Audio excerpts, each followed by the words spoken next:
Welcome to the chapter of thermal properties of matter. In this chapter, we'll be dealing with heat and temperature, thermal expansion, specific heat, calorimetry, state change and latent heat, as well as heat transfer. To begin with, let's start with temperature. The degree of hotness or coldness of a body is called temperature. We know that a hot vessel is at high temperature while ice cubes are said to be at low temperature. But to know how much hot the hot vessel is and how much cold the cold vessel is, we need some kind of measurement. And this measurement is called temperature. To measure temperature, we usually use an instrument called thermometer. Thermometers usually measure the variation of volume with temperature to give us their result. Moving further, two terms that are usually confusing is heat and temperature. Remember, heat is an entirely different entity. Heat means it's a form of energy. While on the other hand, temperature is just a measure of hotness or coldness of a body. But there is a relationship between them. Let's say that two bodies are in contact and they are at two different temperature. Whenever such bodies are in contact, there would be a transfer of heat from one body to another. Now, from where to where does heat transfer happen? And until when does this heat transfer happen? Now, this heat transfer happen from a body of high temperature to a body of low temperature until the two bodies attain the same temperature. Okay.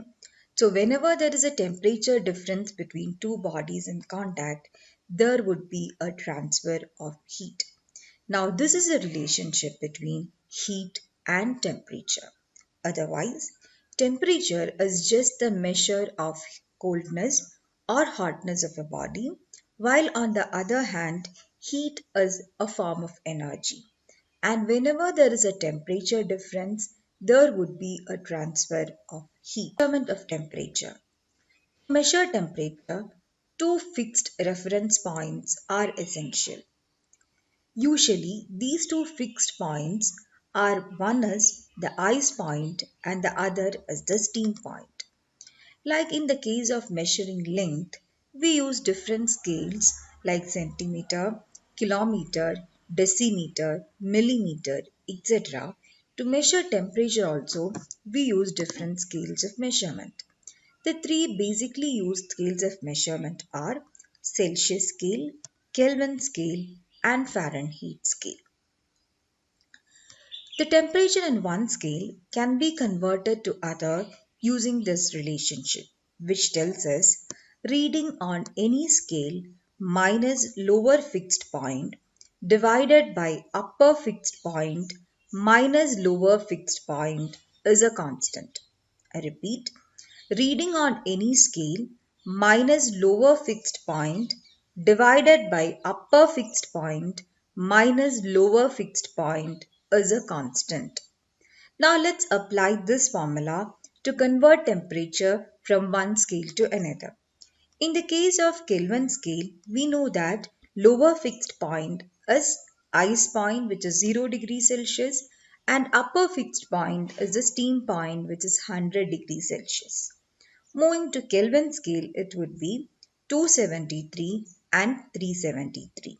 Further, on Fahrenheit scale, the lower fixed point is 32 degree Fahrenheit and upper fixed point is 212 degree Fahrenheit. Now, to convert from one to another, we have Tc minus 0 divided by upper minus lower, which is 100 minus 0 equal to Tf minus 32 divided by 212 minus 32. Just sorry here, I've written 272 here. It's not 272. It will be 212 minus 32, which is 180 K. So in Fahrenheit we'll write TF minus 32 divided by 212 minus 32 equal to a constant. Similarly, in Kelvin we can write Tk minus 273 divided by 373 minus 273 equal to a constant. So using this relationship, that means reading in any scale minus lower limit divided by upper limit minus lower limit equal to a constant, we can convert from any scale to another. Let's learn about thermal expansion. Most substances expand on heating and contract on cooling. The change in temperature causes a change in the dimension of substance. The increase in dimension due to the change in temperature is called thermal expansion. And this is a very common phenomenon that we all would have experienced. Now, this change in dimension can happen in three ways. There can be a linear change in dimension, there can be an area change of dimension, and there can be a volume change of dimension. Depending upon how their dimension is changing with temperature, we have basically three types of thermal expansion. Linear expansion. The increase in length due to the increase in temperature is called linear expansion. It is written as delta L by L is equal to alpha delta T. Okay, or we can write delta L by L, that means change in length to the original length is proportional to change in temperature. And this proportionality was replaced by a constant alpha, which is called coefficient of linear expansion. Hence, we can write linear expansion now as delta L by L is equal to alpha delta T. Area expansion. The increase in area due to increase in temperature is called area expansion. Comparing with the first equation we have written, change in area by original area is again proportional to delta T, and that proportionality is replaced by a constant called beta. Or you can write delta A by A is equal to beta delta T, where beta is called coefficient of area expansion, and in some times it is also called coefficient of superficial expansion. Volume expansion. The increase in volume due to rise in temperature is called volume expansion, or we can write delta V by V is equal to gamma delta T, where gamma is called coefficient of volume expansion. Now there is a relationship between alpha, beta and gamma. It tells us that alpha is to beta is to gamma equal to 1 is to 2 is to 3, which means alpha by beta is 1 by 2, alpha by gamma is 1 by 3, and beta by gamma is 2 by 3. Application of thermal expansion. When temperature increases, the length of a pendulum also changes. Okay. Now the figure here shows you a pendulum clock. In the case of a pendulum clock, the time period of the metal rod, which is a pendulum here, determines how the clock measures the time. So whenever there is a change to the length of the metal rod here, it affects the time of the pendulum clock also.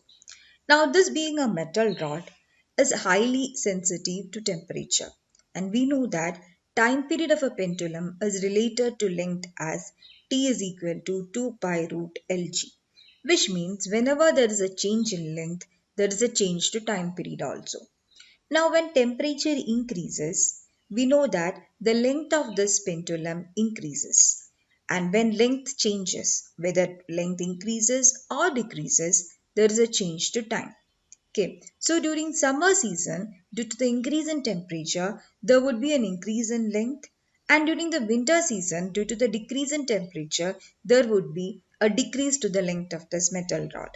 As a result of which, there is some or the other changes happening to the time period. Hence, we can say that depending on whether the length is increased or decreased, the pendulum clock loses time or gains time. So, when temperature increases, the length of the pendulum increases, due to which time period increases and the clock loses time. Okay. On the other hand, when temperature decreases, length of the pendulum decreases and hence the time period also decreases. Okay. So during summer season, the simple pendulum loses time while on winter season the simple pendulum gains time. Now the lose or gain in time, the loss or gain in time is given as delta t is equal to 1 by 2 alpha delta t into t. Here capital delta T represents the change in temperature and this small t is a time period and delta T is the second in seconds is the time gained or lost depending upon the change in temperature. The next application of thermal expansion is to bimetallic strip. The figure here shows a bimetallic strip. Here we have on two metal strips attached and these two metal strips have different coefficient of thermal expansion. Now when there is a change in temperature, let's say when temperature it is heated, that means temperature is increased. There would be a bending created to this rod due to the different level of expansion of these two strips. Now the metal bends in such a way that the greater alpha is on the outer side. That means the metal with more coefficient of linear expansion would be in the outer part than the one in the inner. So here in this case we have brass and steel. Now we know that brass has got more alpha than steel. So once you heat it, it would bend in this way, such a way that in the convex region we have brass, that means the one with more alpha, and in the inner or in the concave region we have the one with less, and in this case which is steel. Now what if it has been cooled? Again, the as alpha is different, the level of contraction would be different. In this case, it would bend in this way such that in the convex part it would be the metal with less alpha and in the concave part it would be the metal with more alpha. Okay, so these are the two application to thermal expansion. One, the loss or gain of time by a clock, by a pendulum clock, and second, the bulging or concaving of a bimetallic strip when it is heated or when it is cool. Moving further, let's know about anomalous expansion of water. This is a very important phenomena. Now we know that generally matter expands on heating and contracts on cooling. Okay, once you give heat to a body, it expands on, and once you take away heat from the body, it contracts. But water has got a different behavior. Now let's analyze what this behavior is. In case of water, it expands on heating if its temperature is greater than 4 degrees Celsius. In the range of temperature between 0 degrees Celsius to 4 degrees Celsius, water contracts on heating and expands on cooling. This behavior of water between the range of 0 degrees Celsius to 4 degrees Celsius is called anomalous behavior. Now let's analyze this statement in a little more detail. Now imagine we want to heat water from 10 degrees Celsius, you need to cool water from 10 degrees Celsius to 0 degrees Celsius. Okay, you started from 10 degrees Celsius, slowly you are approaching 6 degrees Celsius. As it has been cooled, we know that water begins to contract. Now from 6 degrees Celsius, you are further cooling it to 4 degrees Celsius. Again, as you are cooling, it will contract. But now from 4 degrees Celsius, once you cool to 2 degrees Celsius, even if you are decreasing the temperature, here there will be no contraction, instead water begin to expand. And this continues until the temperature is 0 degrees Celsius. And after 0 degrees Celsius, when you further cool it, rather than the expansion that happened between 0 and 4 degrees Celsius, water will again begin to contract. Now let's think about the reverse process. That means from a negative temperature, you're bringing into plus 10 degrees Celsius. So now from the negative temperature till 0, water would expand. But between 0 and 4, rather than expanding, it would begin to contract. And after 4, it will again begin to expand. So, between the temperature of the 0 degree Celsius and 4 degrees Celsius, water shows an anomalous behavior. That means when you cool from 4 degree to 0 degree Celsius, rather than contraction, water expands. On the other hand, when you heat from 0 degree to 4 degrees Celsius, rather than expanding, water contracts. And this behavior of water is known as anomalous behavior of water, which is shown between a temperature range of 0 degrees Celsius to 4 degrees Celsius. Water has a maximum density at 4 degrees Celsius.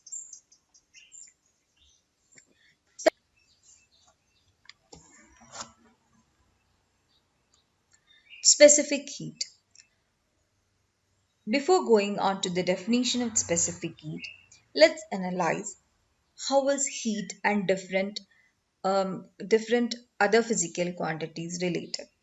So imagine we have got two templars of water, one having 1 liter of water and the other having 2 liter of water, which would take more heat to raise its temperature to the same range. Obviously, we know that the one with more mass will absorb more heat, which means heat absorbed is directly proportional to mass. Now, second, we need to we have the same water and we need to increase temperature from 20 to 30 degrees Celsius as well as from 20 to 60 degrees Celsius.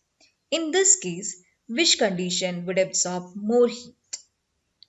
Again, we know that if temperature difference is more, heat absorbed would be more, which means heat absorbed Q is again proportional to delta T. So now we have Q proportional to M and Q is proportional to delta T. Combining this, we can write Q proportional to M delta T. And this proportionality was replaced by a constant called S. Or you can write now Q is equal to Ms delta T. And this S is called as specific heat capacity. Now to define the specific heat capacity, see the equation here. P dot, I just told you the equation is Q is equal to Ms delta T. Writing this for S, we have S is equal to 1 by M into delta Q by delta T. Okay.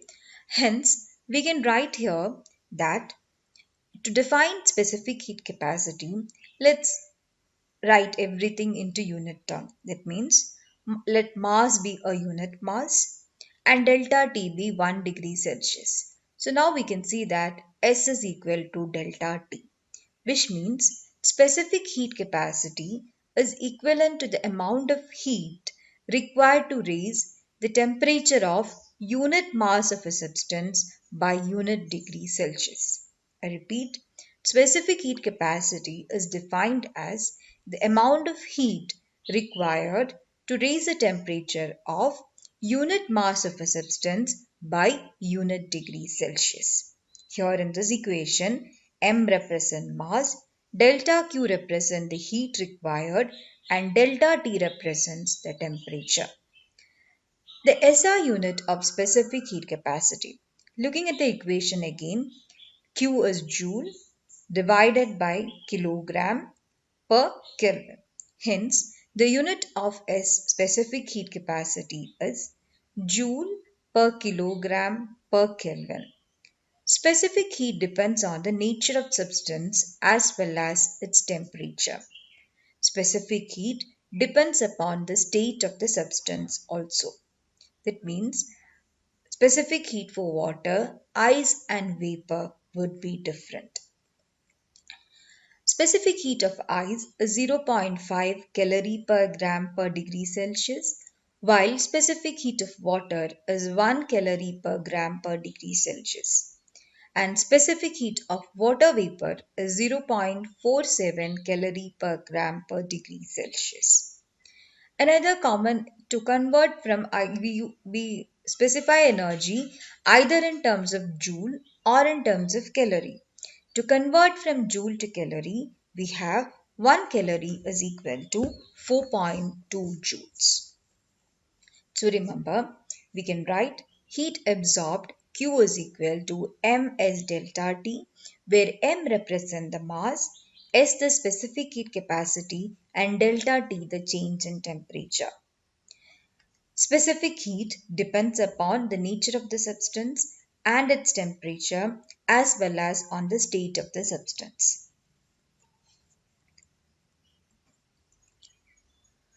Thermal capacity and water equivalent. Now, in the previous slide, we have seen that what specific heat capacity means. Now, in specific heat capacity, everything was unit. That means we took unit mass and the temperature rise was unit degree Celsius.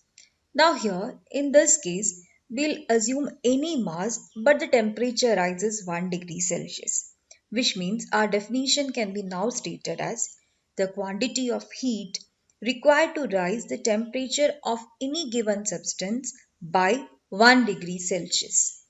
And this heat is called thermal heat capacity or just heat capacity. Now, in the case of specific heat capacity, we had S is equal to 1 by m delta Q by delta T. Here, multiply this with mass.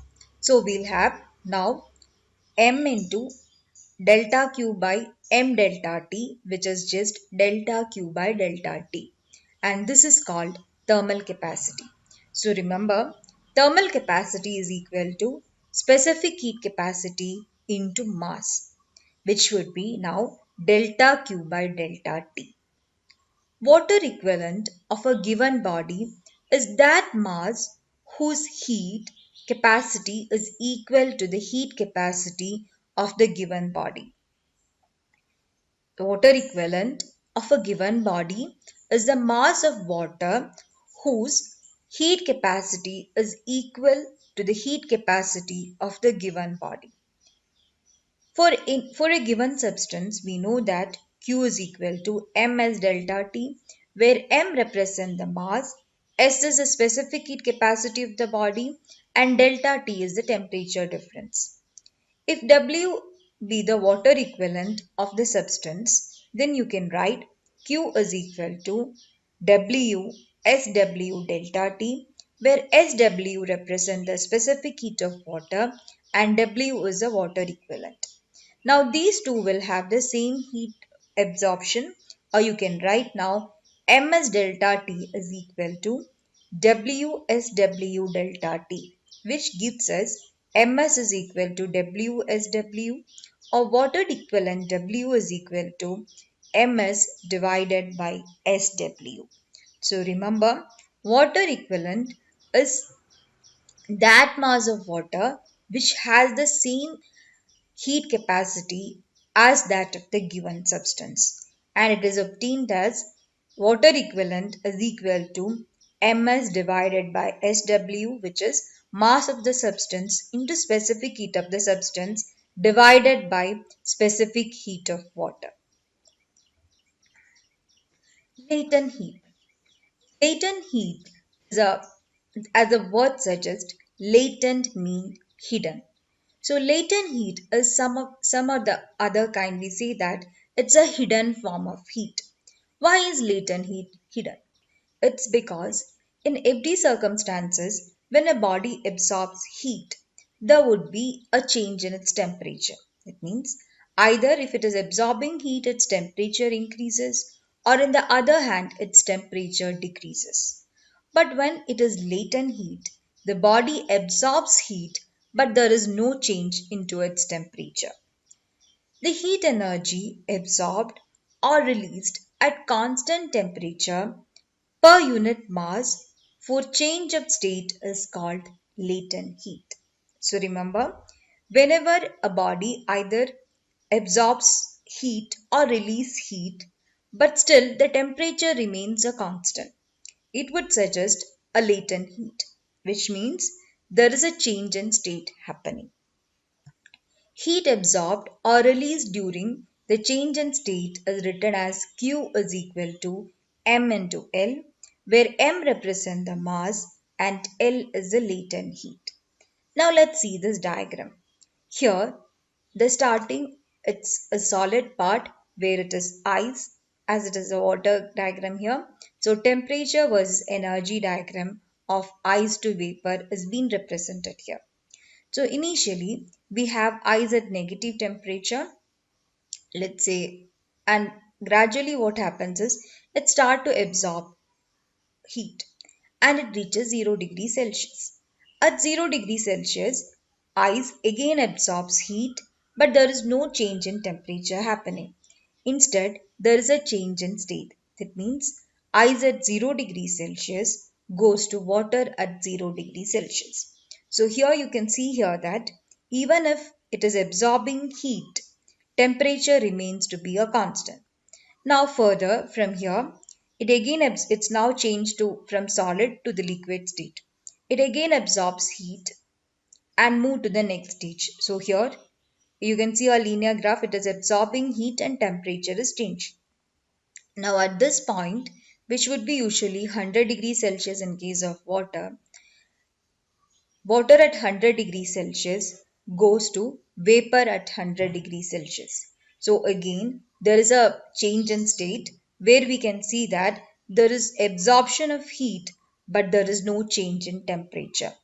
And again, as it becomes vapor at 100 degrees Celsius, again it absorbs heat and you can see again the graph becomes linear. So now whenever there is a state change happening, you can see that the graph becomes parallel to the x-axis, which means it is absorbing heat but there is no change in temperature. So this heat absorbed at this parallel part here is known as latent heat, which is usually written as Q is equal to m into L. So in case of this here, we write M into L. Here it would be latent heat of fusion and here it would be latent heat of vaporization. Moving further, let's know different types of heat transfer. Now there are basically three modes in which heat can be transferred. These are conduction, convection and radiation. Conduction. The process of heat transfer through a medium from molecule to molecule through the vibration without any change in their mean position is called conduction. And conduction mainly take place in solid. Look at the diagram here.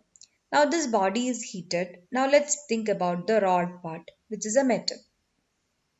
Now in this rod part, initially this end point which is close to the heat source would be heated up first.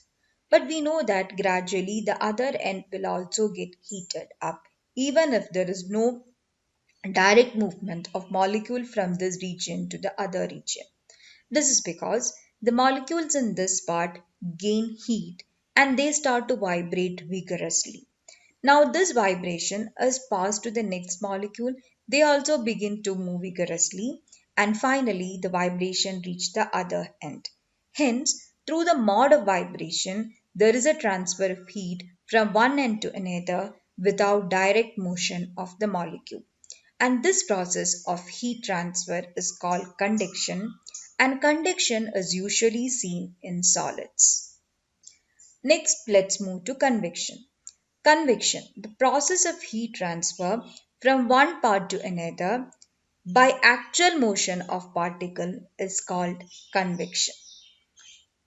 See the diagram again.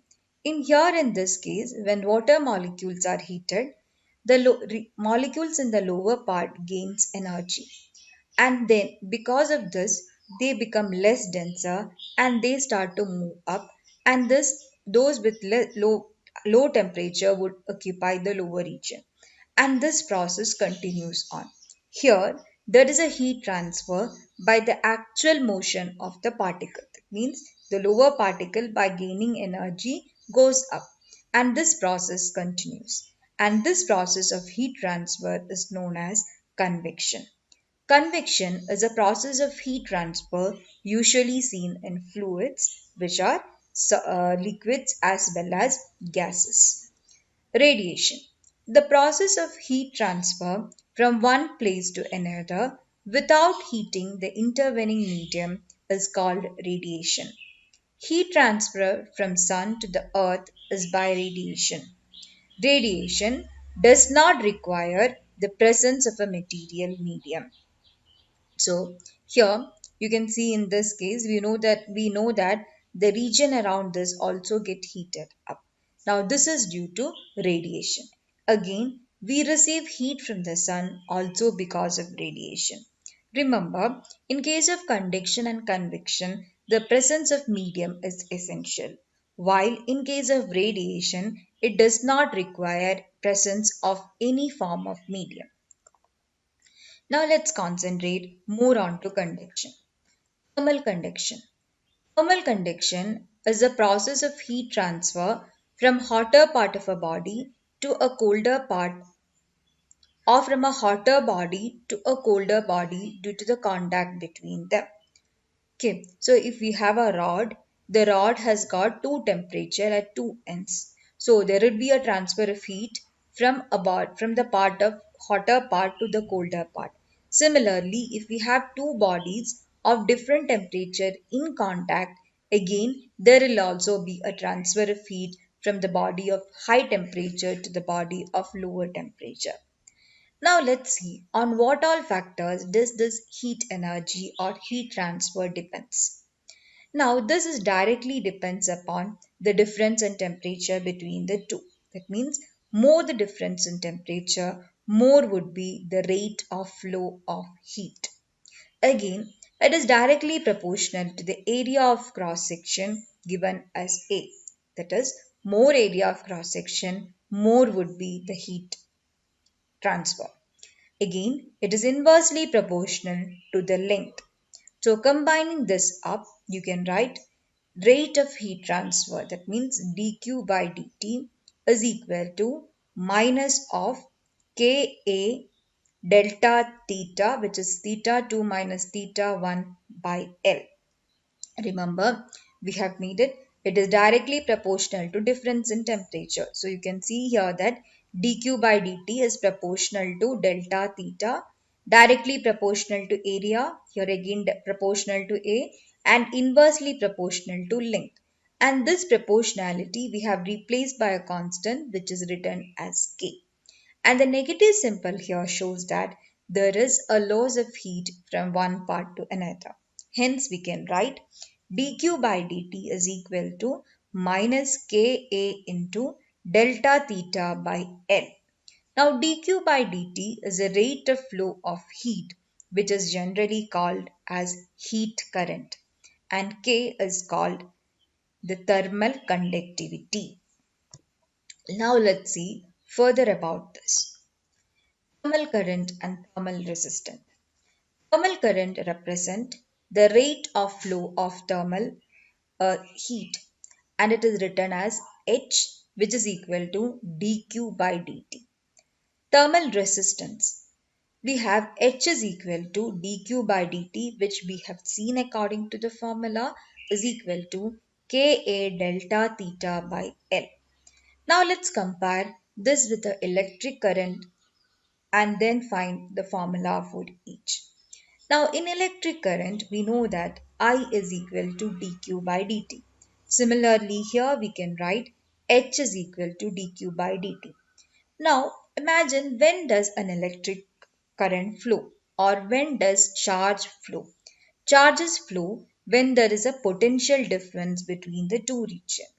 Similarly, a heat current is produced whenever there is a temperature difference between the two bodies. And we have resistance R is written as voltage by current. And here in this case, similarly, we can write the thermal resistance R Equivalent to voltage, we have temperature difference. So that would be delta theta divided by equivalent to electric current, we have thermal current H. So thermal resistance R is equal to delta theta by H, which can be written as L divided by Ka. Remember, we have thermal current written as H, which is equal to dq by dt, and the cause of thermal current is change in temperature. Hence, thermal resistance can be written as um, a change in temperature divided by thermal current, which would be now equal to L divided by Ka. Junction temperature. Now the rods can be arranged in basically two ways, one in series and the other in parallel. Now let's first analyze the series combination of them. What if the rods are arranged as shown in the figure? That means they are arranged in series. We have rods of different length L1, L2, etc., Ln, and with different thermal conductivity K1, K2, K3, etc. And each one has got different temperature. Here theta 1, then extension is theta 2, theta 3, etc. We have theta n. As they are arranged in series, their thermal current through each of this rod would be same. That means H1 will be equal to H2 is equal to H3, etc. Next, we need to find what would be their equivalent resistance. Their equivalent resistance would be just the sum of their individual resistance. That means R equivalent would be R1 plus R2 plus R3 plus etc. Rn. Next, what would be their equivalent thermal conductivity? That is K equivalent. K equivalent can be written as N divided by 1 by K1 plus 1 by K2 plus 1 by K3 plus etc. plus 1 by Kn. Remember these 3 points. When these rods are arranged in series, their thermal current would be same through all the three. And equivalent thermal resistance is the sum of individual thermal resistance, and thermal conductivity K is equal to N divided by 1 by K1 plus 1 by K2 plus 1 by K3 plus etc. plus 1 by Kn. Now, next let's analyze what if these rods are arranged in parallel. Now, when they are arranged in parallel like this, their temperature gradient will be same throughout this each slab. That means delta theta would be same for each slab. Now, the total heat current H is given as H is equal to H1 plus H2 plus etc. plus Hn, and equivalent thermal resistance 1 by R is equal to 1 by R1 plus 1 by R2 plus 1 by R3 plus etc. 1 by Rn. So remember this. In case of rods in series, thermal current is same, while in case of parallel, temperature gradient is same. Series equivalent resistances R1 plus R2 plus etc. plus Rn. In parallel, equivalent resistances 1 by R equal to 1 by R1 plus 1 by R2 plus etc. 1 by Rn. And in case of series, we have H1 is equal to H2 is equal to etc. Hn. But in case of parallel, we have H is equal to H1 plus H2 plus etc. Hn. Now moving further, let's find what is the equivalent thermal capacity in case of series. It would be K1A1 plus K2A2 plus K3A3 plus etc. KNAN divided by A1 plus A2 plus etc. plus AN. So equivalent thermal capacity is K1A1 plus K2A2 plus K3A3 plus etc. plus KNAN divided by A1 plus A2 plus etc. plus AN. Now let's look at a case where this area of each one is same. So in this case, if area of the blocks are same, we can write equivalent thermal capacity would be now K1 plus K2 plus etc. plus Kn divided by n. Similarly, if in this case also we can use similar criteria and find the answer. Okay, so this is a very important part which you need to remember to answer the question. Okay, so remember, in series heat current is same, while in parallel temperature gradient is same, and in series equivalent resistance is just the sum of each one, and in parallel we have 1 by r is equal to 1 by r1 plus 1 by r2 plus etc plus 1 by rn.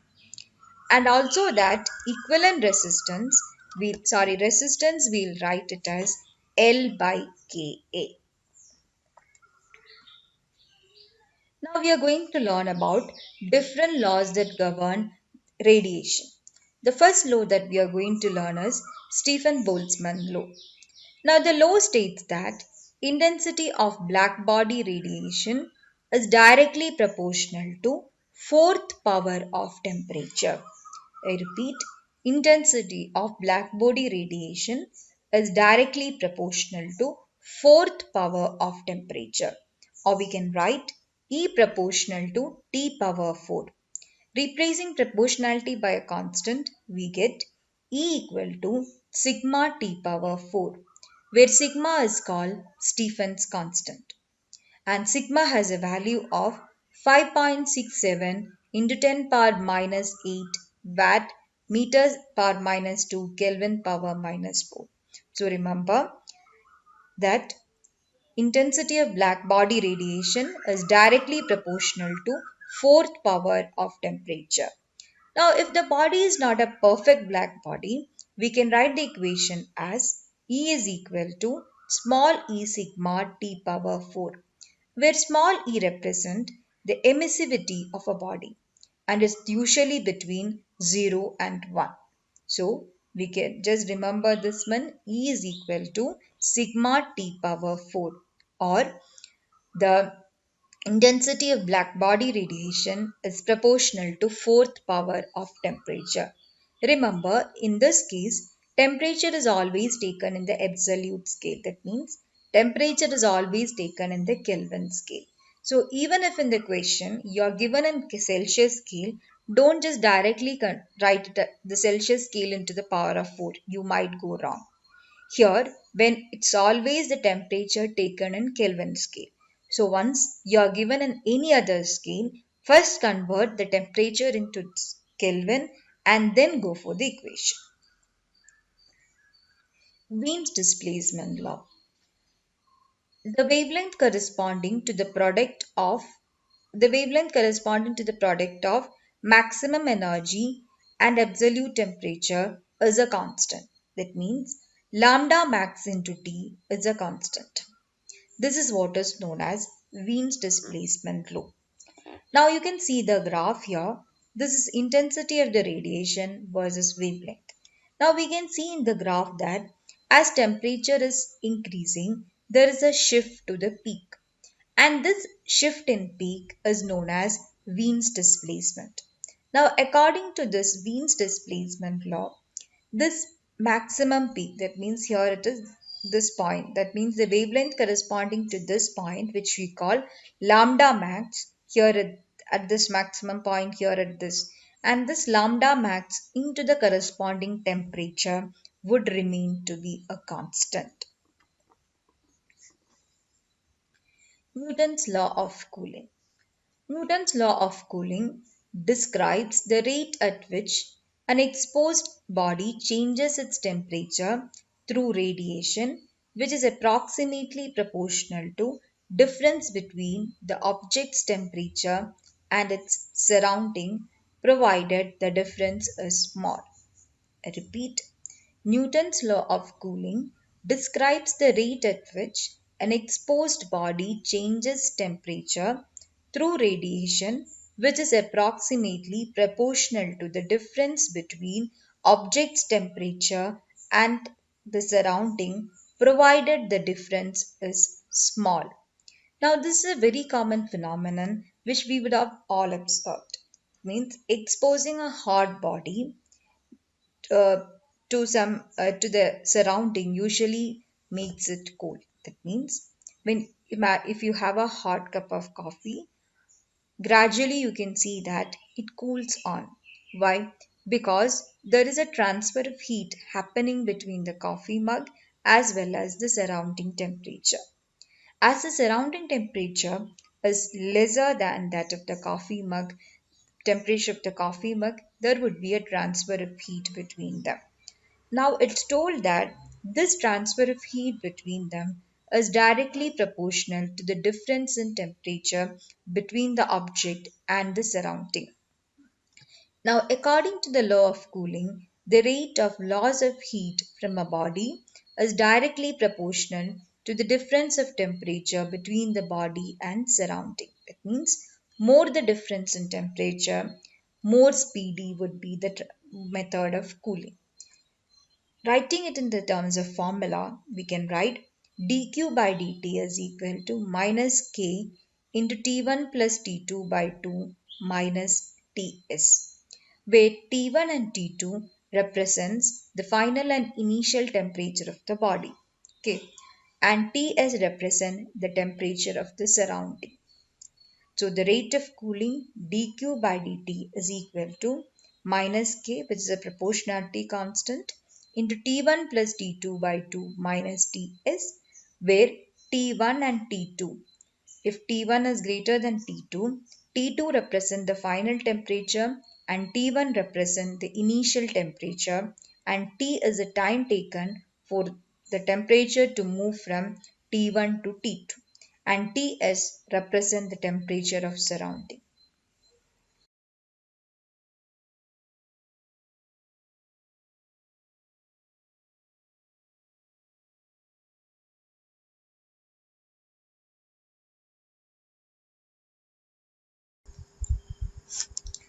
Welcome to the chapter of thermodynamics. Introduction. Thermodynamics is a branch of physics that deals with the study of transformation of heat into other forms of energy and vice versa. So, here it means that you can transfer heat from any other form of energy, or any other form of energy can be converted into heat. Now, this study of heat transfer and into different forms of energy and transferring of heat from one body to another comes under the branch of thermodynamics. Thermodynamics actually deals with the macroscopic property of matter. Or thermodynamics is a macroscopic science and does not deal with molecular level. So usually, let's imagine you have got a gas filled in a container. Okay. Now this once you are studying about the different thermodynamic property of this system, you'll be learning about their macroscopic property like pressure, temperature, volume, etc. While on the other hand, the molecular properties like while on the other hand, there are different molecular property it possesses. For example, kinetic energy of each molecule, the velocity of each molecule, this does not come under thermodynamics. So thermodynamics actually is a bridge between the microscopic behavior as well as macroscopic behavior of molecules. So it's only because of this microscopic behavior that the system exhibit a larger macroscopic behavior. And thermodynamics deals with this macroscopic behavior of the system. Thermodynamic state of the system is described by variables like temperature, pressure, volume, etc. Now, as I told you, thermodynamics deals with macroscopic property. So, macroscopic property of a system usually includes temperature, pressure, and volume. Next, we are going to deal with thermal equilibrium as well as thermodynamic equilibrium. First, let's know what do you mean by thermodynamic equilibrium. A system attains thermodynamic equilibrium when the macroscopic variables of the system, which we have already learned, are temperature, pressure, and volume. when these macroscopic variables of the system does not change with time. That means if you have a system and you measure its pressure, volume and temperature, and after a certain time interval you again measure its pressure, volume and temperature. If it does not change with time, we say that the system is in a thermodynamic equilibrium. The next that we are going to learn is about thermal equilibrium. Now, as the name suggests, thermal is usually related to temperature. So, thermal equilibrium means if we have two systems which are in contact with each other and we say that they are in thermal equilibrium with each other when there is no exchange of heat between them. We have seen in the chapter before that heat transfer happens whenever there is a difference in temperature. And hence, when these two systems are in thermal equilibrium, there will not be any heat transfer happening between them, which means the temperature of the two systems remains same. So remember, you have got two terms associated here, thermodynamic equilibrium as well as thermal equilibrium. Now, thermodynamic equilibrium suggests when, with time, the thermodynamic variable of a system remains constant. It means the pressure, volume, temperature, internal energy, etc. of a system does not vary with time, then we say that the system is in thermal equilibrium. On the other hand, that was called thermodynamic equilibrium. Now, once we say a system is in thermal equilibrium, when there is no heat exchange between the two systems, which means the two systems are at same temperature, or we say that they are in thermal equilibrium. Moving further, let's now know about zeroth law of thermodynamics. Remember, you would have seen nowhere in you would have seen a law with number zeroth law. Usually we start with first law, second law, etc. This was because the first law of thermodynamics came before this law, which but actually the zeroth law was supposed to be the first one. So already they had named something called first law of thermodynamics. So which was supposed to be first, they called it zeroth law of thermodynamics. Now let's see what does zeroth law of thermodynamics mean. Two bodies which are in thermal equilibrium, which means two bodies whose temperature are similar with a third body are in thermal equilibrium with each other. For example, imagine you have three bodies A, B, and C. A is in thermal equilibrium with C as well as B is in thermal equilibrium with C. Hence, we can conclude that A and B will be in thermal equilibrium with each other. I repeat, imagine you have three systems A, B, and C. A is in thermal equilibrium with C. B is also in thermal equilibrium with C. Hence, we can conclude that A and B are in thermal equilibrium with each other, which means if temperature of A is equal to temperature of C and temperature of B is equal to temperature of C, then temperature of A is equal to temperature of B. Zeroth law formed the basis of comparing the temperature between the object, and this enables us for the use of thermometer. So now you would have gotten a rough idea why the law is called zeroth law of thermodynamics. Now let's go with first law of thermodynamics. If heat is supplied to the system which is capable of doing work, then the quantity of heat absorbed by the system will be equal to the sum of external work done by the system and the increase in internal energy. Which means if you are supplying heat to a system, this heat energy is used by the system in two ways. One, to increase its internal energy, and secondly, to do external work. Hence, we can say that the supplied heat dQ is equal to du plus dW, where dQ represents the amount of heat supplied du represent the change in internal energy and dw represent the work done either on the system or by the system. If heat is given to the system, it means dq will be positive, while if heat is taken from the system, it means dq is negative. If work is done by the system, then we say dW is positive, while when work is done by the system, then dW will be negative. Remember these two terms. When heat is applied to the system, Q is positive, while on the other hand, Q is negative. Work done by the system is positive, while work done on the system is negative. Internal energy. The energy possessed by a system due to molecular motion and molecular configuration is known as internal energy. Consider a gas filled in a container. We know that the gas molecules are in constant motion, and as a result of which they possess a certain amount of energy.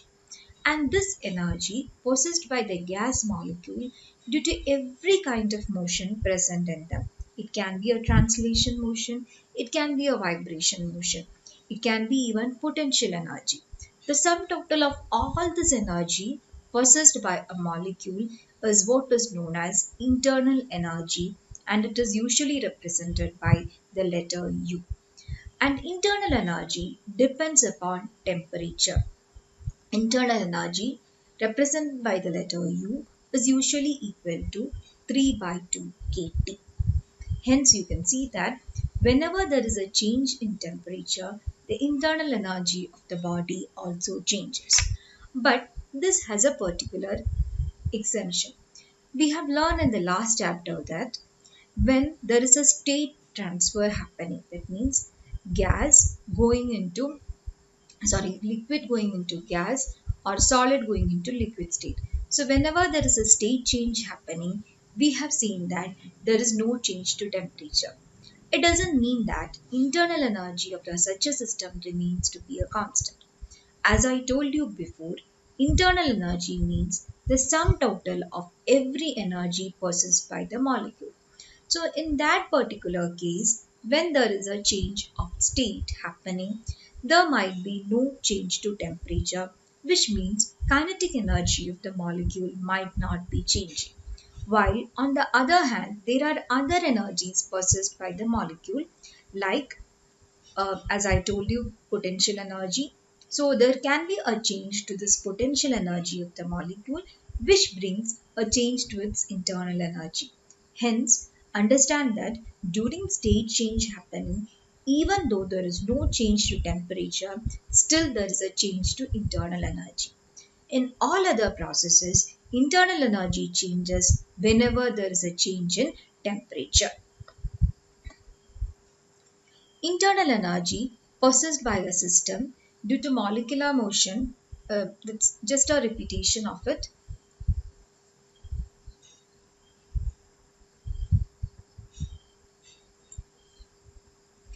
Internal energy is independent of pressure and volume, and as I told you, it depends only on temperature.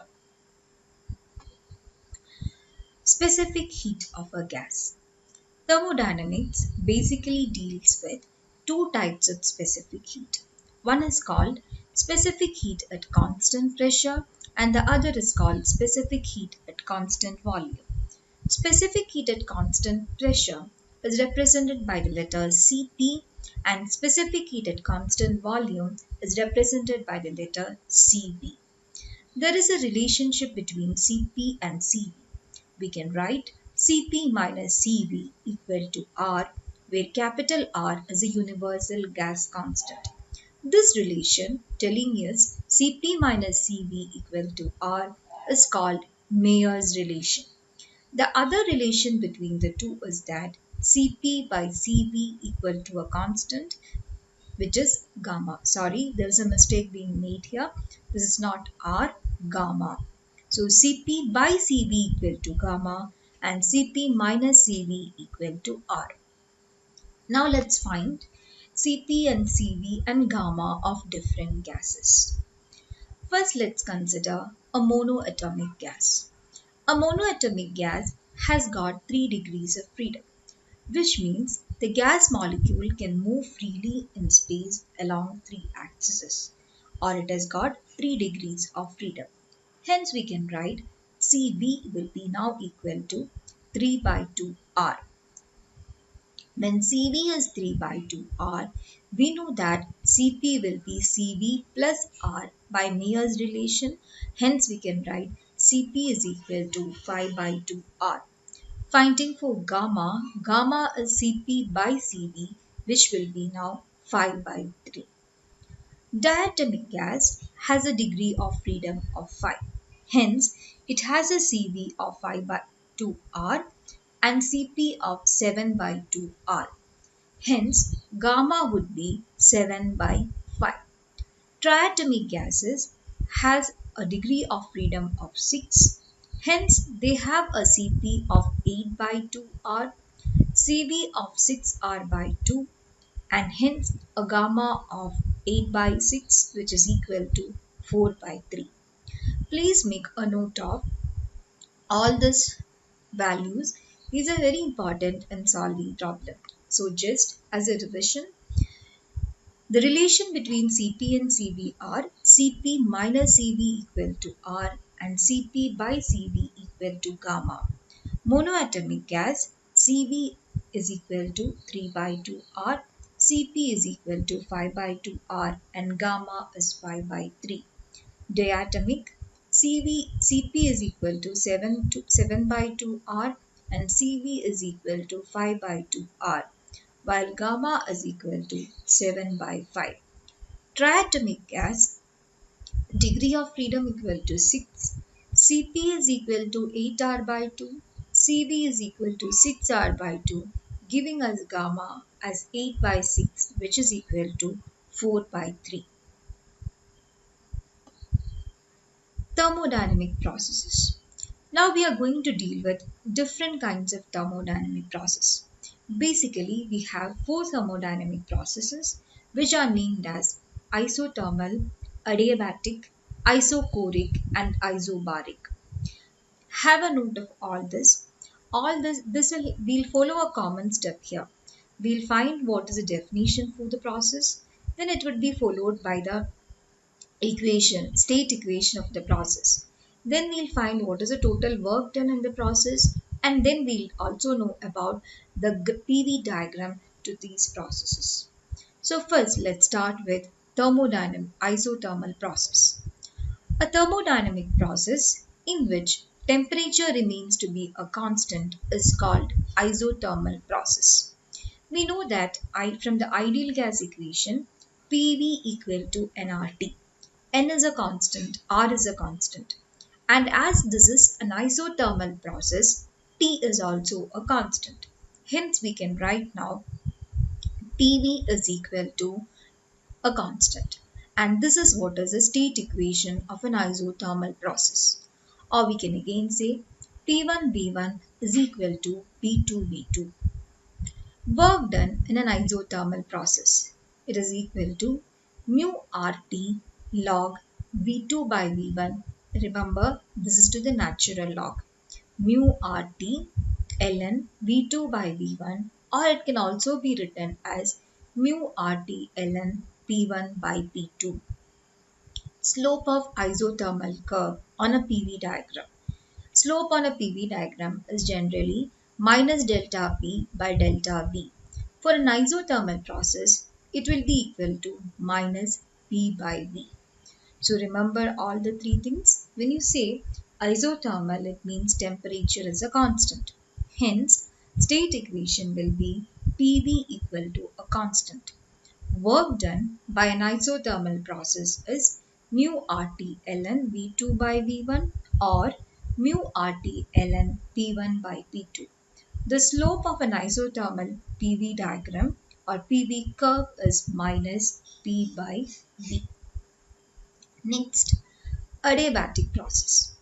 A thermodynamic process in which there is no heat exchange between the system and surrounding is called as adiabatic process. So we know that according to the first law equation, thermodynamic equation, dq is equal to du plus dw. As there is no heat exchange happening between the system and surrounding, we can write that dq is equal to 0. Or we can write du plus dw equal to 0, or du is equal to minus of dw, which means that whenever there is work done in an adiabatic process, it is totally because of the change in internal energy. Or in an adiabatic process, internal energy of the system provides the required work done, or it is by the help of or utilizing the internal energy the system does work. The state equation for an adiabatic process can be written as Pv raised to gamma is a constant, where gamma we have already learned is equal to Cp by Cv. Sometimes this equation can also be written in terms of P and T as well as V and T, where if we have to write it in terms of V and T, we just replace P in terms of T using the equation of ideal gas, stating us giving us PV equal to nRT. Work done by an adiabatic process. W is equal to P1 V1 minus P2 V2 divided by gamma minus 1, or this is again equal to mu R into T1 minus T2 divided by gamma minus 1. Repeat, work done is equal to P1 V1 minus P2 V2 divided by gamma minus 1. As again we know by ideal gas equation we have PV is equal to nRT or mu RT. So here instead of P1 you can write mu RT1. Instead of P2 V2 you can write mu RT2. Hence taking mu R outside, we again get W is equal to mu R into T1 minus T2 divided by gamma minus 1. The slope of an adiabatic PV diagram will be minus delta P by delta V, which will be equal to minus gamma into P by V. Hence, we have seen in the before that for an isothermal process slope is minus P by V. For an adiabatic, the slope is minus gamma times P by V. Or we can relate the adiabatic slope to the isothermal slope as adiabatic slope is equal to gamma times the isothermal slope. In adiabatic expansion, temperature decreases while in adiabatic compression, temperature increases. Now, usually fast processes like bursting of a cycle tire are examples of adiabatic process. So, usually adiabatic processes are fast processes. So, remember this point. During adiabatic expansion, temperature will increase while temperature decreases during temperature decreases during adiabatic expansion while temperature increases during adiabatic compression. Moving on to the next process, which is isochoric process. As the name suggests, isochoric process is a process in which volume is a constant. Now, writing for the equation for the process, we'll have P by T is a constant. As there is no change in volume happening, the work done by the isochoric process will be equal to 0. So now, whenever there is a change in volume, we say that work is done, or dW is equal to P delta V. Here, as it is an isochoric process, there is no change in volume. Hence, the work done will by an isochoric process is 0. Now, looking forward for the first law equation, we can write dW is equal to dQ is equal to du plus dW.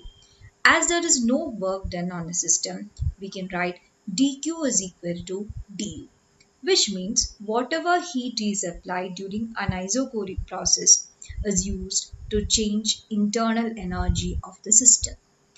PV diagram of an isochoric process. Isochoric process means volume is a constant. So PV diagram would be a line parallel to the pressure axis. Hence, the slope of the PV diagram for an isochoric process, which is minus delta P by delta V, will be equal to some value divided by 0, which means the slope will be now infinity.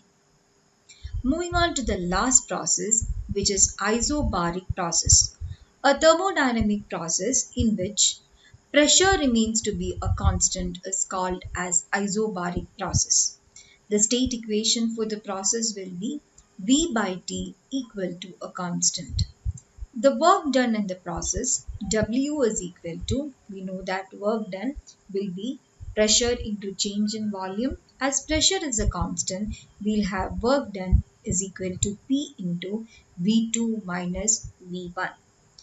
The PV diagram graph, as here pressure is a constant, would be a graph parallel to the volume axis. Hence, here in the slope of the PV diagram will be equal to 0. A PV diagram would be a graph parallel to the pressure axis, and hence we can write slope is equal to delta P by delta V. As delta P equal to 0, the slope of the PV diagram will be equal to 0. Now let's analyze the PV diagram for the different processes. Now the first process here, you can see that this is a graph parallel to the pressure axis, which means volume is a constant here, and such a graph represent isochoric process. Now the next graph, here you can see this line, here we can see that pressure is a constant and volume is change. So this represent an isobaric process. Here next you can see two slopes like this, and these can be either isothermal as or adiabatic as pressure and volume both are changing. Now looking at their slope, we can determine which is isothermal and which is adiabatic. We have learned that the slope of adiabatic is gamma times slope of isothermal, which means adiabatic need to be more steeper than isothermal. So this graph represents the isothermal graph, while this graph represents the adiabatic graph. Again, PV diagram is very important. The area under the PV diagram will give us what is the work done in the process. So usually when you get a PV diagram, find what is the area under the PV diagram, and then we'll find that area under the PV diagram will give us what is the work done. Now there can be some processes which are cyclic, that means they are closed processes. Now for a cyclic process, depending upon how the cycle is, we'll say whether the work done is positive or negative. If the work is done in the clockwise direction, work done is positive, while if work is done in the negative anti-clockwise direction, work done is negative. So, if you are given a regular figure like a triangle, rectangle, etc., like a closed figure, which represent usually cyclic process, to find the work done in the process, we'll just find the area of that regular figure, which can be a triangle, rectangle, or a mixture of many non-figure as we have done in graphs before. But in those cases, if it's a cyclic process, we need to check what is the direction. So depending upon the direction, we assign positive and negative value to these different work done. So if it is clockwise, work done is positive, while if it is anti-clockwise, work done is negative. Heat engine, a device used to convert heat energy to mechanical energy, is called heat engine. Heat engine consists of three parts, which are the source, sink, as well as the working substance. Source is usually a body which is being maintained at high temperature. Okay, this is the source part here. It's a body maintained at high temperature. Now the working substance absorbs heat from the source.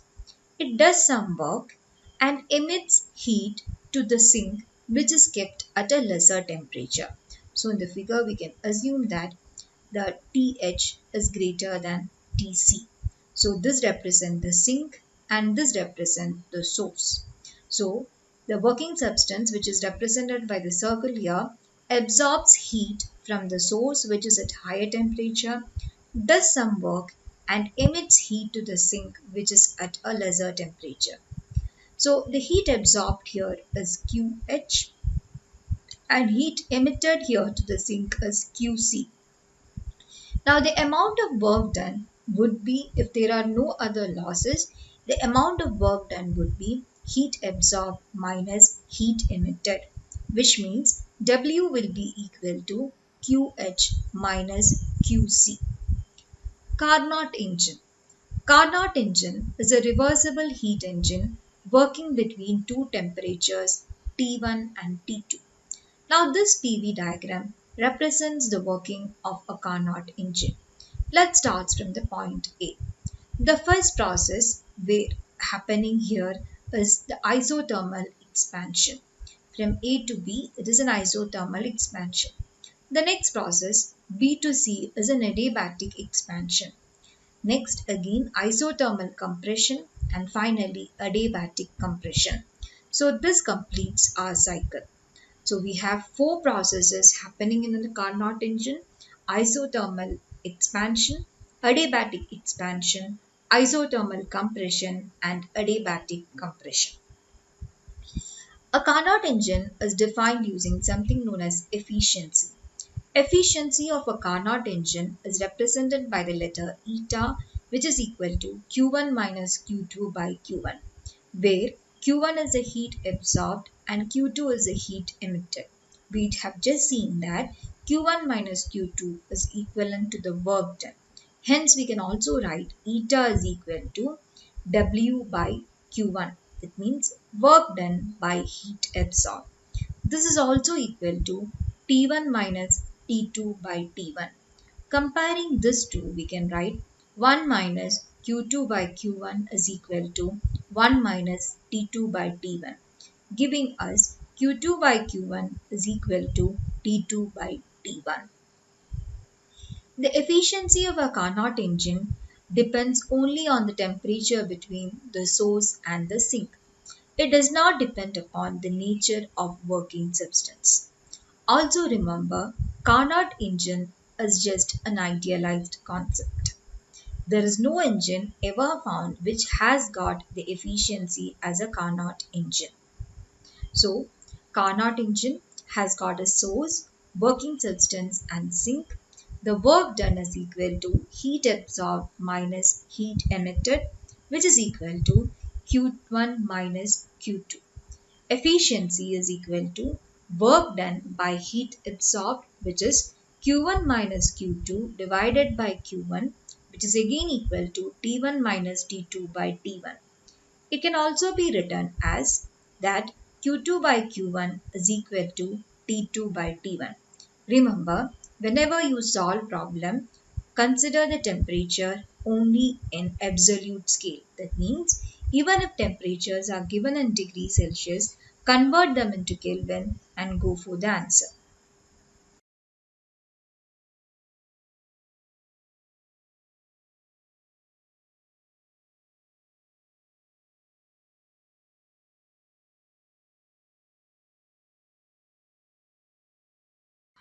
Now we'll discuss on questions regarding thermal properties of matter. Question number 1. 0.1 meter cube of water at 80 degrees Celsius is mixed with 0.3 meter cube of water at 60 degrees Celsius. The final temperature of the mixture is 0.1 meter cube of water at 80 degrees Celsius is mixed with 0.3 meter cube of water at 60 degrees Celsius. You need to find what is the temperature of the mixture. Solution. It's given M1 is equal to 0.1 meter cube and temperature is T1 80 degrees Celsius. M2 is given to us as 0.3 meter cube and T2 is equal to 60 degrees Celsius.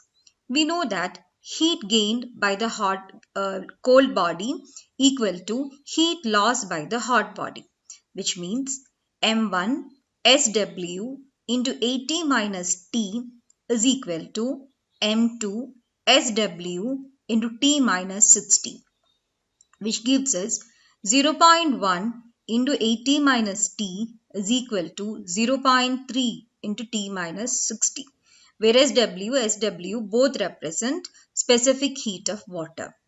So we have 8 minus 0.1 T is equal to 0.3 T minus 18, giving us 0.4 T is equal to 26, or T is equal to 65 degrees Celsius. Question number 2.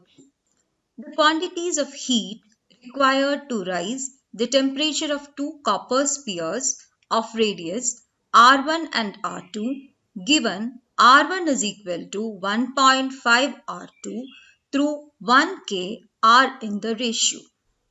The quantity of heat required to raise the temperature of two copper spheres of radii R1 and R2, where R1 is equal to 1.5 R2 through 1 Kelvin, are in the ratio of. Solution. Solution. We know that Q1 is equal to M1 S delta T and Q2 is equal to M2 S delta T. Now, as mass is not directly given, we'll write mass in terms of density and volume. So, Q1 is equal to 4 by 3 pi R1 cube rho S into 1K. Similarly, Q2 is equal to 4 by 3 pi R2 cube rho S into 1K. Dividing the two equation, we get Q1 by Q2 is equal to, as the rho density is same, specific heat capacity is same, we'll get Q1 by Q2 is equal to R1 by R2 whole cube. Given that R1 is equal to 1.5 R2, which is 3 by 2 R2, we get Q1 by Q2 is equal to 3 by 2 R2 divided by R2 whole cube, giving us Q1 by Q2 is equal to 27 by 8. 1 gram of ice is mixed with 1 gram of steam. At thermal equilibrium, the temperature of the mixture is 1 gram of ice is mixed with 1 gram of steam. You need to find what is the temperature when the mixture attains a thermal equilibrium. Solution. For ice to convert to water at 0 degrees Celsius, heat absorbed equal to, remember, there would be 3 steps here.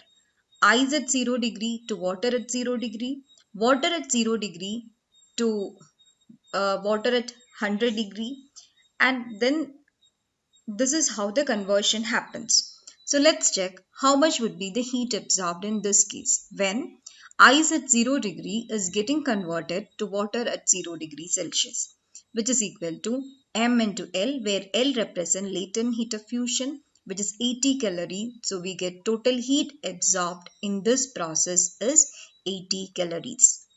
Next, water at 0 degrees Celsius to water at 100 degrees Celsius. Here heat absorbed would be M S delta T, where S represents specific heat of water. So it becomes 1 into 1 into 100, which is 100 calories. Now, when ice at 0 degrees Celsius goes to water at 100 degrees Celsius, we get the total heat absorbed would be 100 plus 80, which is equal to 180 calories. Next, heat emitted when vapor at 100 degrees Celsius goes to water at 100 degrees Celsius, which would be again M into L, where L represent latent heat of condensation, which is 540 calories. So we get 540 calories. So now we can see that when vapor converts to water at 100 degrees Celsius, it gives out a heat of 540 calories. While for ice to convert to water at 100 degrees Celsius, it requires only 180 calories, which means the mixture still will remain at a temperature of 100 degrees Celsius. Question number 4. 10 gram of ice at 0 degrees Celsius is mixed with 100 gram of water at 50 degrees Celsius. What is the resultant temperature of the mixture? 10 gram of ice at 0 degrees Celsius is mixed with 100 gram of water at 50 degrees Celsius. You need to find the temperature of the mixture. Solution. Here, let's put the values first. Mass of water is 100 gram. Mass of ice is equal to 10 gram. Specific heat of water, as we know, is 1 calorie per gram per degree Celsius. And latent heat of fusion of ice is 80 calorie per gram. Try to learn these values by heart, because in some problems you will not be directly given this value, but you need to use them in formula in the solution part. Now let T be the final temperature of the mixture. Here, amount of heat lost by water is equal to Ms delta T, which is 100 into 1, delta T is 50 minus T. While the heat lost by water is the equivalent to the heat gained by ice. Now heat gained by ice is by two processes. One, ice at 0 degrees Celsius going to water at 0 degrees Celsius, and water at 0 degrees Celsius going to water at T degrees Celsius. So now the heat absorbed by ice would be ml plus ms delta T, which would be now 10 into 80 plus 10 into 1 into t minus 0. Now, according to the principle of calorimetry, amount of heat lost by water is equal to amount of heat gained by ice. So, equating this to, we will get 100 into 50 minus t is equal to 180 plus 10 into t. Solving, we get 500 minus 10t is equal to 80 plus t, finally giving us 11t is equal to 420, or t is equal to 38.2 degrees Celsius. Question number 5. Calculate the amount of heat required to convert 5 gram of ice at 0 degrees Celsius to steam at 100 degrees Celsius.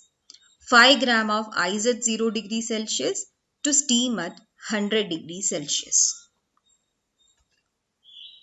Solution. First step, heat required to convert 5 gram of ice at 0 degrees Celsius to 5 gram of water at 0 degrees Celsius. This is equal to M into L. We know that latent heat of fusion is 80. So it becomes 5 into 80, 400 calories. Next, we need to convert 0 degree water to 100 degree water. So the heat required in this process is equal to m into s into delta t, which would be 5 into 1 into 100, which is 500 calories. Next, we need to convert water at 100 degrees Celsius to vapor at 100 degrees Celsius, for which heat absorbed is m into L, where L represents latent heat of vaporization. This would be equal to 5 into 540, which is 2700 calories. Hence, the total heat absorbed in this process would be the sum of all three, 400 plus 500 plus 2700, which gives us a total of 3600 calories. Question number 6. Steam at 100 degrees Celsius is passed into 1.1 kilogram of water contained in a calorimeter of water equivalent 0.02 kilogram at 15 degrees Celsius, till the temperature of the calorimeter and its content rise to 80 degrees Celsius. The mass of the steam condensed in kilogram is, I repeat, steam at 100 degrees Celsius is passed into 1.1 kilogram of water contained in a calorimeter of water equivalent 0.02 kilogram at 15 degrees Celsius, till the temperature of the calorimeter and its content rise to 80 degrees Celsius. The mass of the steam condensed in kilogram is. You're given the options 0.13, 0.065, 0.260 and 0.135. Solution. Mass of water and calorimeter combined is 1.10 plus 0.02, where 0.02 represents the mass of calorimeter, which is giving us a total of 1.12 kilogram. Specific heat of water, we know in joules, it would be around 4.2 into 10 power 3 joules per kilogram per Kelvin. Now we know that Q is equal to mc delta T. Heat required by the calorimeter and water is Q into total mass, which is 1.12 into C, which is 4.18 into 10 power 3 into delta T, which we can write 65. Now this is equal to this much joule of heat is required. Now let the mass of the steam be m kilogram. So latent heat of vaporization of water at 100 degrees Celsius is equal to, already we know, 540 calorie per gram.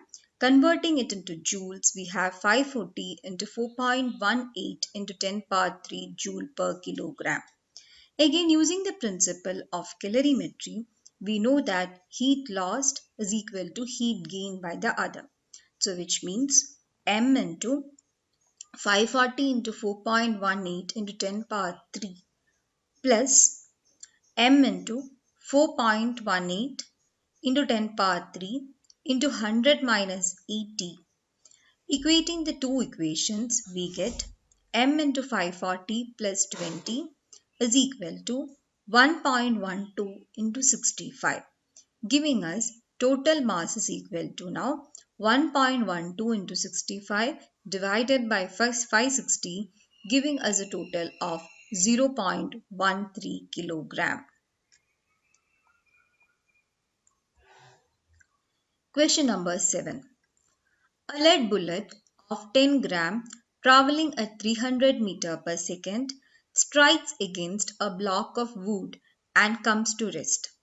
Assuming 50% of heat is absorbed by the bullet, the increase in its temperature is given. Specific heat of lead is 150 joule per kilogram per Kelvin. Mass of the bullet is 100 gram. It was traveling with a speed of 300 meter per second. 50% of heat is absorbed by the bullet before it is coming to rest. Need to find the increase in temperature if specific heat of lead is 150 joule per kilogram per Kelvin. Option 100 degrees Celsius, 125 degrees Celsius, 150 degrees Celsius and 200 degrees Celsius. Solution. Mass of the bullet is 10 gram. Converting it into kilogram, we have 0.01 kilogram. Speed of the bullet 300 meter per second. It is also given to us that 50% of heat is absorbed by the bullet. Therefore, energy used to increase the temperature is half the kinetic energy and must be equal to thermodynamic heat gain. So total kinetic energy we have half mv square, half of it would be mv square by 4, which is converted into heat, which is ms delta T, giving us delta T is equal to v square divided by 4s. Substituting the value, we'll get delta T is equal to 150 Kelvin.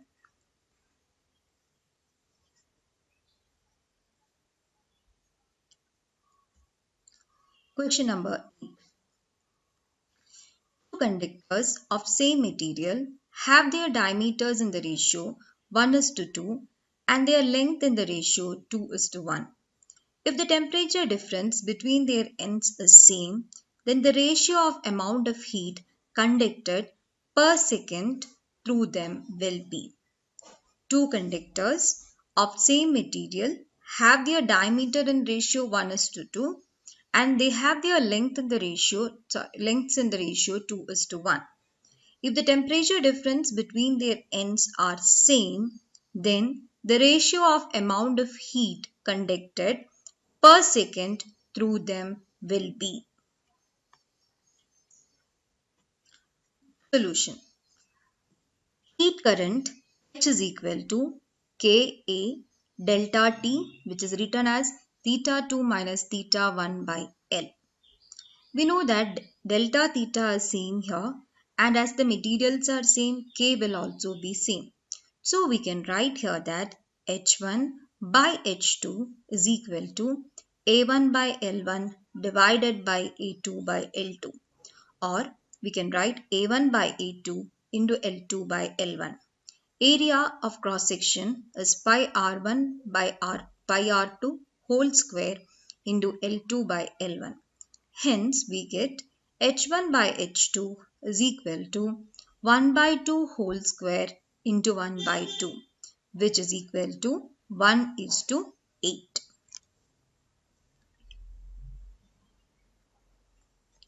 Question number 9. Two identical rods AC and CB as shown in the diagram make made of two different materials having thermal conductivities in the ratio 2:3 are kept in contact with each other at the end C as shown in the figure. At A is at 100 degrees Celsius while B is at 25 degrees Celsius. Find the junction temperature. Thermal conductivities are in the ratio 2:3 and the rods are identical. A is at a temperature of 100 degrees Celsius while B is at a temperature of 25 degrees Celsius. You need to find what is the temperature at the junction. Solution. Find the temperature at the junction. Once we look at this setup, it can be seen that as the rods are similar and they are arranged in series, we know that heat current through each the rod would be same, which means H1 is equal to H2. Elaborating for H1 and H2, we can write K1A into delta T, which would be 100 minus T divided by L, which is equal to K2A into T minus 25 by L. As the rods are identical, their A and L would be same, giving us K1 into 100 minus L is equal to K2 into T minus 25. We get as K1 and K2 are in the ratio 2:3, we can write 2K1 is equal to 3K2, or I can write 2K into 100 minus T is equal to 3K into T minus 25. Opening the bracket, we get 200 minus 2t is equal to 3t minus 75, or 5t is equal to 275, giving us t is equal to 55 degrees Celsius. Hence, the temperature at the junction would be 55 degrees Celsius. Question number 10. The black body emits 0.5 joules of energy per second. 0.5 joules of energy per second when it is at 27 degrees Celsius, then the amount of energy emitted by it when it is at 627 degrees Celsius. It emits an energy of 0.5 joules when it is in a temperature of 27 degrees Celsius. You need to find how much energy would be emitted when it is at a temperature of 627 degrees Celsius. Solution. The energy emitted per second is given as E equal to sigma T power 4 according to Stephen Boltzmann law. We can write this 0.5, but remember here that T should be the absolute temperature. According to the question, we are given 27 and 627 degrees Celsius, which we need to convert into Kelvin. So we get 0.5 is equal to sigma into 300 to the power of 4 and E2 is equal to sigma into 900 to the power of 4. Dividing the two equations, we get 0.5 by E2 is equal to 3 by 9 whole power 4, giving us E2 is equal to 3 power 4 by 2, which is equal to 40.5 joules. Question number 11. The amount of heat energy radiated by a metal at temperature T is E. When the temperature is increased to 3T, the energy radiated is. Amount of heat energy radiated by a metal at a temperature T is E. We need to find what would be the amount of energy radiated when temperature becomes 3T. Right? E is proportional to T power 4. Again, we can write E dash as temperature is 3 times now proportional to 3T to the power of 4, giving us E dash by E is equal to 3 to the power of 4, which is equal to 81, giving us E dash is equal to 81E. Question number 12. Two slabs are of thickness D1 and D2. Their thermal conductivities are K1 and K2 respectively. They are in series. The free ends of the combination of these two slabs are kept at temperatures theta 1 and theta 2, where theta 1 is greater than theta 2. The temperature theta of their common junction is.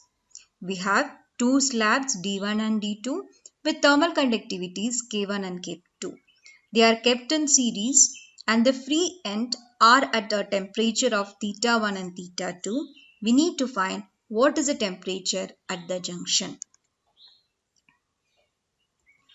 Solution. As the rods are in series, we know that heat current through them will be same, which means H1 is equal to H2.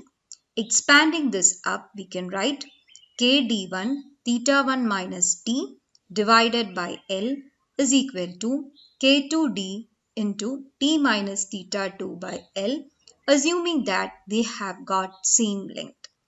Hence we get K1 D1 theta 1 minus K1 D1 T is equal to K2 D2 T minus K2 D2 theta 2, or K1 D1 theta 1 plus K2 D2 theta 2 divided by K1 D1 plus K2 D2 will be equal to the junction temperature T.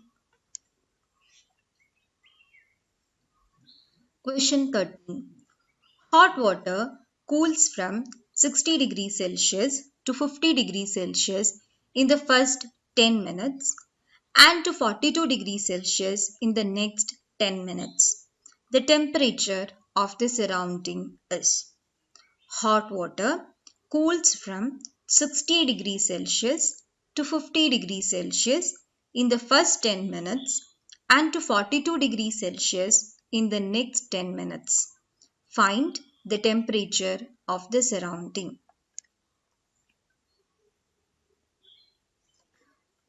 Solution. We'll use Newton's law of cooling here. Now, according to Newton's law of cooling, we have theta 2 minus theta 1 by T is equal to K into theta 1 plus theta 2 by 2 minus theta S, where theta S represent the temperature of the surrounding.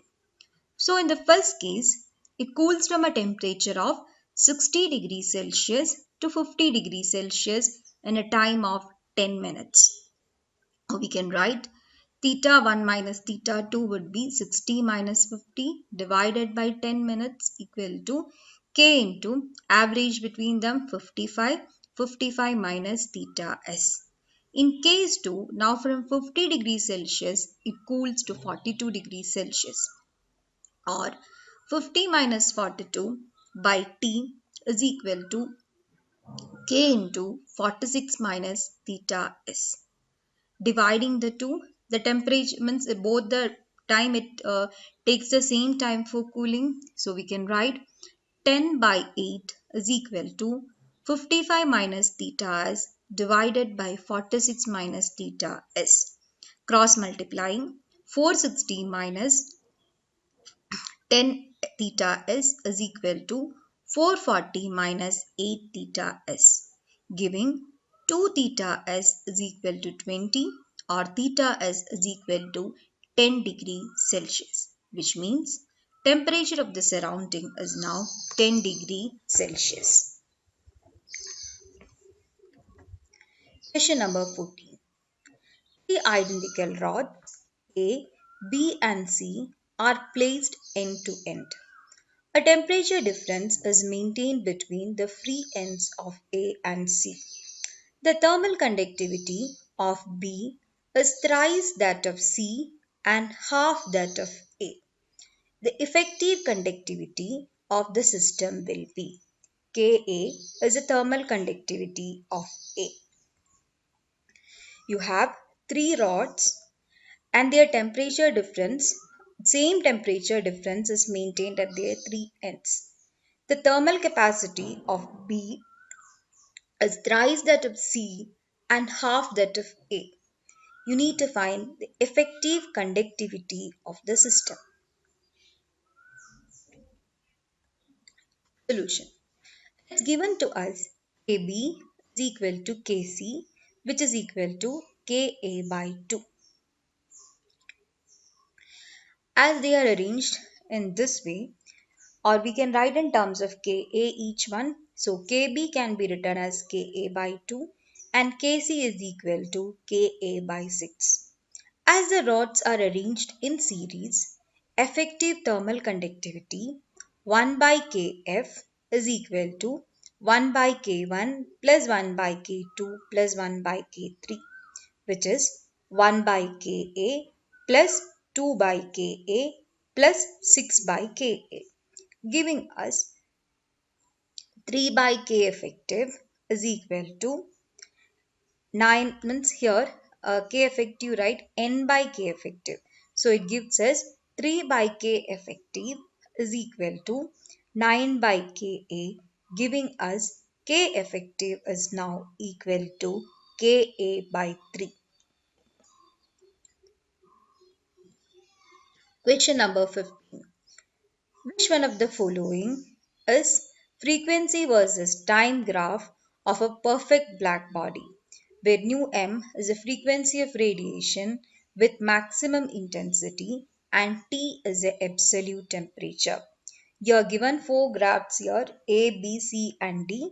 In y axis, you have frequency, x axis, you have temperature in the absolute scale. You need to find which graph represent the frequency versus temperature of a black body radiation. Solution. We have, according to Wien's displacement law, lambda max into T is a constant. Lambda can be written as C by nu, or we get C by nu into T is a constant, giving us nu is proportional to T. Hence, the graph between nu and T for a perfect black body should be a linear graph. Hence, the hence we know hence we can see here that graph C is the best option. Question 16. Two stars A and B radiates maximum energy at the wavelength of 360 nanometer and 480 nanometer respectively. Then the ratio of surface temperature of A and B is. Two stars radiate maximum energy in the wavelength 360 nanometer and 480 nanometer respectively. You need to find what is the ratio of surface temperature between A and B. Solution. By Wien's displacement law, we have lambda max into T is equal to B. Or we can write lambda max is proportional to 1 by T. Dividing for both the star, we have lambda m1 by lambda m2 will be equal to T2 by T1, or T1 by T2 will be lambda m2 by lambda m1. which is 480 divided by 360 giving equal to 4 by 3. Hence, the ratio of their surface temperature is 4 is to 3. Question 17. A pan filled with hot water cools from 97 degrees Celsius to 86 degrees Celsius in 2 minutes. When the room temperature is 20 degrees Celsius, how long will it cool from 74 degrees Celsius to 66 degrees Celsius? From 94 to 86, it takes a time of 2 minutes when room temperature is 20 degrees Celsius. Now we need to find what would be the time taken when it cools from 74 degrees Celsius to 66 degrees Celsius. Solution. By Newton's law of cooling, we have theta 2 minus theta 1 by T is equal to minus K into theta 1 plus theta 2 by 2 minus theta S. Substituting for the first case, we have the temperature difference is 8, time taken is 2 minutes, so 8 by 2 is equal to minus K into 90 minus 20. Second case, 8 by t, where time is the unknown, is equal to minus k into 70 minus 20. Dividing these two, we get t by 2 is equal to 70 by 50 or t is equal to 14 by 5, which is equal to 2.8 minutes. Question 18. A milkman boils milk before distributing it in pots. He raises the temperature of milk from 10 degrees Celsius to 130 degrees Celsius with thermal energy of 12 into 10 power 4 joules. If mass of milk is 25 kilogram, the specific heat of milk would be. A milkman, before distributing the milk, he boils it from 10 degrees Celsius to 130 degrees Celsius, giving it a thermal energy of 12 into 10 power 4 joule. If the mass of the milk is 25 kilogram, you need to find what is the specific heat of milk. Solution. We know that delta T here is 130 minus 10, which is 120. Q is given as 12 into 10 power 4 and mass is 25 kilogram.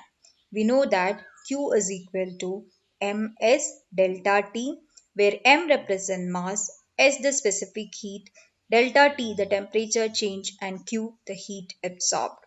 Or we can write here S is equal to Q divided by m delta T, which is 12 into 10 power 4 divided by 25 into 120, which is equal to 40 joule per kilogram per degree Celsius. Hence, the specific heat of milk is 40 joule per kilogram per degree Celsius. Question number 19. In an experiment, 100 gram of liquid requires 12600 joule of thermal energy to raise it from 30 degrees Celsius to 60 degrees Celsius. The thermal capacity of 100 gram of water is. In an experiment, 100 gram of liquid requires 12600 joules of thermal energy to raise its temperature from 30 degrees Celsius to 60 degrees Celsius. You need to find the thermal capacity of 100 grams of water. Solution. Mass is given as 100 gram. Heat absorbed Q is 126 into 10 power 2 joules and change in temperature is 60 minus 30, which is 30. We have Q is equal to ms delta T. Substituting for this, we get S is equal to 126 into 10 power 2 divided by 10 power 2 into 30 into 10 power minus 3. That means converting gram into kilogram, giving us 4.2 joule per kilogram per degree Celsius into 10 power 3. Okay, then gram will change to kilogram there.